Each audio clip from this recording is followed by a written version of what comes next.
विद्यार्थ्यांनो नमस्ते. क्रियाविशेषण अव्यय आणि त्याचे प्रकार आज आपण शिकणार आहोत. हे चित्र दिसतंय का तुम्हाला?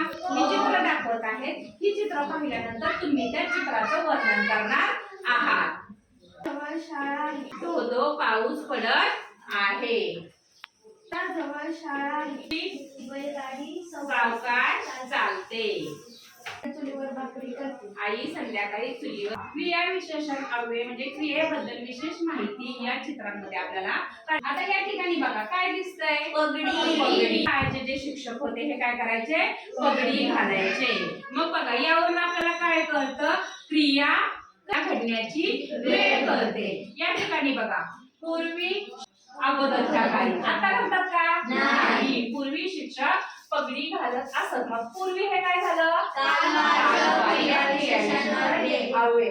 आणखी कोणकोणते अव्यय आहेत पहा यामध्ये? आधी, सध्या, हल्ली, सदा, उद्या, नित्य, वारंवार. या ठिकाणी काय दिसतंय तुम्हाला? जंगल कसं आहे? सभोवार जंगल आहे. संपूर्ण परिसरात म्हणजे त्या ठिकाणी कशाचा उल्लेख होतो? ठिकाणाचा. ही क्रिया कोठे घडली त्यावरून आपल्याला काय कळतं? ठिकाण किंवा त्या स्थळाचा उल्लेख होतो. यावरून म्हणजे आपल्याला ते ठिकाण कळतं. यावरून क्रियाविशेषण अव्ययाचा दुसरा प्रकार आहे स्थलवाचक क्रियाविशेषण अव्यय. संपूर्ण परिसरामध्ये सभोवार म्हणजे काय? सर्वत्र सगळीकडे काय होतं? जंगल होतं. सभोवार त्याच्यावरून आपल्याला स्थळाचा उल्लेख होतो. स्थळ म्हणजे काय? ठिकाण. स्थळाचा उल्लेख होतो म्हणून आपण त्याला स्थलवाचक क्रियाविशेषण अव्यय असं म्हणतो. आणखी कोणकोणती आहे स्थलवाचक सर्वत्र, इथे, जिथे, जिकडे, खाली, मागे, अलीकडे. तुम्ही पाहिली का पावसाळ्यामध्ये असते ती? गोगल काय कशी चालते? हळू हळू. तिच्या चालण्याची पद्धत कशी आहे? हळू हळू. म्हणजे तिची ती चालण्याची पद्धत किंवा रीत, एखादी क्रिया घडण्याची रीत किंवा पद्धत कशी आहे यावरून क्रियाविशेषण अव्ययाचा तिसरा प्रकार आहे रीतिवाचक क्रियाविशेषण अव्यय.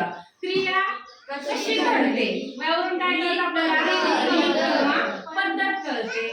क्रियाविशेषण अव्ययाचा तिसरा प्रकार रीतिवाचक क्रियाविशेषण अव्यय. गोगल गाय हळू चालते. गोगल गाय कशी चालते? हळू चालते. चालण्याच्या पद्धतीचं वर्णन या ठिकाणी येते. कसं? हळू हळू म्हणजे सावकाश चालते. हे आपल्याला यावरून कळतं. हळू हे काय झालं? रीतिवाचक क्रियाविशेषण अव्यय. आणखी कोणकोणते आहेत? टोपली आहे आणि टोपलीत काय दिसत आहे? फुले. किती आहेत? भरपूर. याच्यावरती आपण काय होतं? त्यांची संख्या कळते. फुलं त्यामध्ये आहेत म्हणजेच काय तर मध्ये किती गोष्टींचा संख्यांचा उल्लेख झालेला आहे. त्यावरून क्रियाविशेषण अव्ययाचा चौथा प्रकार कोणता? संख्यावाचक क्रियाविशेषण अव्यय. टोपलीत भरपूर फुले आहेत.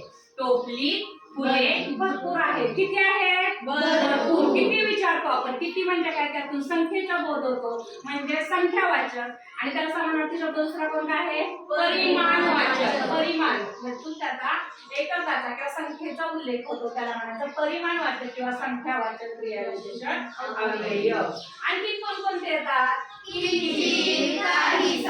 अत्यंत मोजके. क्रियाविशेषण अव्ययाचे किती प्रकार समजले?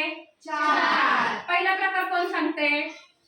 कालवाचक क्रियाविशेषण अव्यय. उदाहरण सांग. पूर्वी, शिक्षक, सध्या, हल्ली, सदा, उद्या, नित्य, वारंवार. छान. आता दुसरा प्रकार कोणता आहे? स्थलवाचक क्रियाविशेषण अव्यय. कोणकोणती अव्यय येतात स्थलवाचक मध्ये? सर्वत्र, इथे, जिथे, जिकडे, खाली, मागे, अलीकडे. छान. ही क्रियाविशेषण अव्ययाचा तिसरा प्रकार कोणता? सांग कृष्णाली. रीतिवाचक क्रियाविशेषण अव्यय. कोणकोणती आहेत? पटकन, पटपट, जलद, आपोआप. छान. आता क्रियाविशेषण अव्ययाचा चौथा प्रकार कोण सांगतोय? सांग संग्राम. संख्यावाचक क्रियाविशेषण अव्यय कोणकोणती आहेत? किंचित, काहीसा, अत्यंत, मोजके. आता तुम्हाला मी काही शब्द देणार आहेत. हे शब्द तुम्ही घेणार आहात आणि या समोर तुमच्या 4 टोपल्या ठेवलेल्या आहेत. प्रत्येक टोपल्यांमध्ये टाकणार. कोणतं क्रियाविशेषण अव्यय आहे? स्थलवाचक. हा, कृष्णाली तुझ्याकडे कोणता शब्द आहे? पूर्वी. म्हणजे कोणतं क्रियाविशेषण अव्यय आहे हे? कालवाचक. बरोबर, कालवाचकची टोपली कुठे आहे? त्यामध्ये ठेव. छान. चला, सृष्टी कोणता आहे? किंचित. कोणतं क्रियाविशेषण अव्यय आहे? संख्यावाचक. छान.